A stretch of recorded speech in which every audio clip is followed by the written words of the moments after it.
Selamat siang pemirsa, kembali hadir bersama saya Tiara Agri dalam program Berita Siang. Pandemi COVID-19 membawa perubahan dalam segala aspek kehidupan. Kondisi ini tidak dapat kita hindari. Banyak hal yang kita tidak inginkan terjadi begitu saja. Tak hanya di Indonesia, melainkan di seluruh dunia. Banyak tantangan yang datang silih berganti. Bukan hanya masalah kesehatan, tetapi juga tantangan untuk kita bertahan menjaga laju perekonomian. Usaha mikro kecil dan menengah atau UMKM menjadi ujung tombak pemerintah dalam membangun perekonomian Indonesia. Faktanya, sektor ini telah berkontribusi 60,34% terhadap produk domestik bruto. Ada sekitar 60 juta unit usaha yang mampu menyerap 117 juta tenaga kerja atau 97% dari total pekerja di Indonesia. Namun, semenjak adanya pandemi COVID-19, kelangsungan bisnis para pelaku usaha mendapat pukulan berat, seperti penurunan penjualan, maraknya pemutusan hubungan kerja, hingga banyak yang gulung tikar. Tetapi, masih ada pelaku usaha yang dapat bertahan dengan memanfaatkan sedikitnya peluang yang ada. Selanjutnya akan kita bahas lebih mendalam dengan menghadirkan narasumber kita yang juga adalah seorang pelaku usaha mikro kecil dan menengah atau UMKM di daerah Kota Tangerang. Berita selengkapnya sesaat lagi.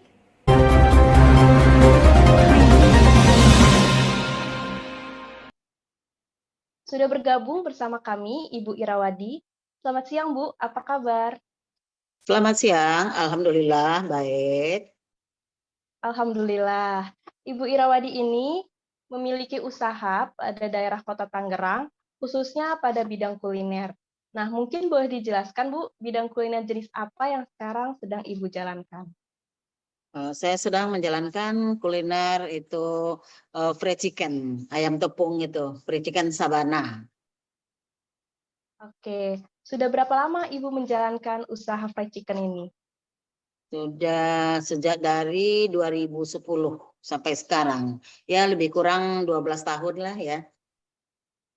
Oh, berarti sudah cukup lama juga ya Bu? Iya, sudah Apakah cukup. usaha ini adalah satu-satunya usaha yang Ibu jalankan?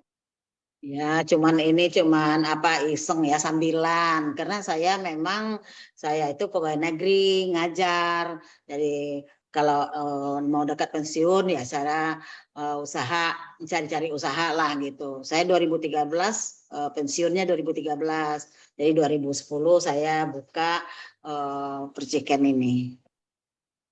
Wah, jadi Ibu ini sebelumnya adalah seorang guru. Iya. Mungkin boleh tahu nih, Ibu, sebelumnya mengajar di daerah mana, Bu? Saya mengajar di Jakarta, daerah Kebayoran Baru. Oke, jadi sebelum waktunya pensiun, Ibu mencari-cari dulu nih usaha yang mungkin nantinya bisa mengisi waktu luang Ibu ya. Iya, mengisi waktu pensiun. Baik. Nah, usaha Sabana Fried Chicken ini bukanya dari jam berapa sampai jam berapa, Bu? Bukanya sih dari pagi sampai malam ya sesuai dengan situasi kondisi aja. Nah, lalu sistem penjualannya apakah harus menunggu pesanan atau seperti apa? Bukan, jadi kita bukan nunggu pesanan, kita langsung memasak, jadi ada stok lah gitu. Nanti kalau yang belanja udah ada gitu, jadi nggak nunggu pesanan. Tapi di dalam itu lebih banyak juga yang pesan kan namanya kita di sekitar ini lingkungan banyak anak-anak ya, jadi karena anak-anak kan senang itu percikan kalau ada acara ulang tahun, acara santunan anak yatim, nah itu banyak pesanan. Jadi pesanan box gitu. Oh, seperti itu. Lalu kita ini kan sebelumnya pernah mengalami yang namanya pandemi COVID-19. Apakah hal itu berpengaruh pada usaha yang Ibu jalankan? Oh, sangat berpengaruh sekali. Malah drastis ya turunnya. Sampai-sampai saya ya sampai sempat tutup. Jadi begitu adanya pandemi mulai turun sampai ya 50% sampai akhirnya saya sempat tutup karena memang nggak ada penjualan sama sekali. Oke, jadi Ibu ini sempat mengalami namanya penutupan usaha dulu ya, Bu? Iya, hanya beberapa bulan lah waktu itu. Mhm. Lalu penurunannya itu seberapa besar sih, Bu, dari tahun sebelum adanya corona, tepatnya tahun 2019 hingga tahun 2021? Kalau dari tahun 2019 pas begitu corona, ya pertama-tama ya penurunnya itu 80%, 70%, sampai 50%. Bahkan ya sebagaimana saya katakan tadi sempat sempat tutup. Jadi berarti 0% kan. Udah memang ada karena ya di lingkungan mungkin orang ya takut ya belanja makanan, apalagi makanan ya takut pada belanja. Jadi pada umumnya orang-orang pada masak-masak sendiri karena memang takut dengan corona itu. Baik. Lalu inovasi apa yang Ibu lakukan untuk mempertahankan usaha kuliner ini? Saya karena sekarang zaman modern ya, jadi kan banyak penjualan-penjualan melalui online. Nah, saya juga daftarkan melalui online seperti GoFood, GrabFood, dan Shopee Food, ya lain-lain lah. Pokoknya saya penjualannya itu lebih banyak melalui online. Dan apalagi waktu COVID itu untuk belanja langsung itu jarang sekali. Jadi banyak yang online.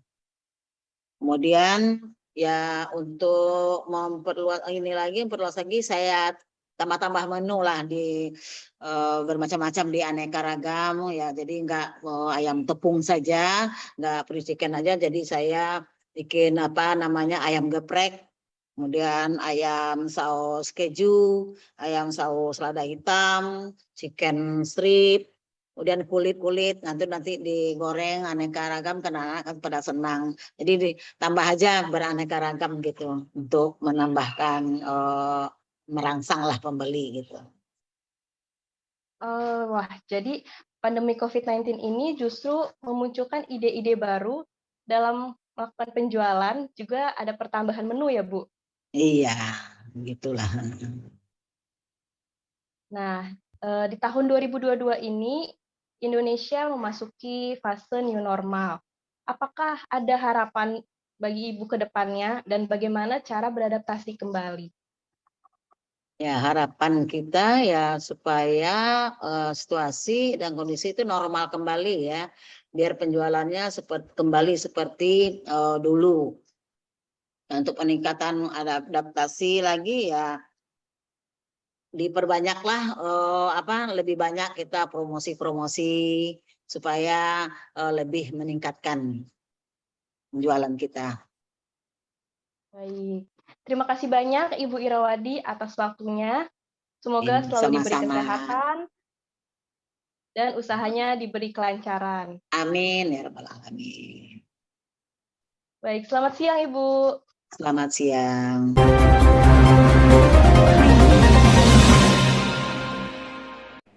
Setelah mewawancarai narasumber kita, Ibu Irawadi, kini kita mengetahui bahwa pandemi COVID-19 memberi pengaruh yang sangat besar terhadap pelaku usaha mikro, kecil, dan menengah.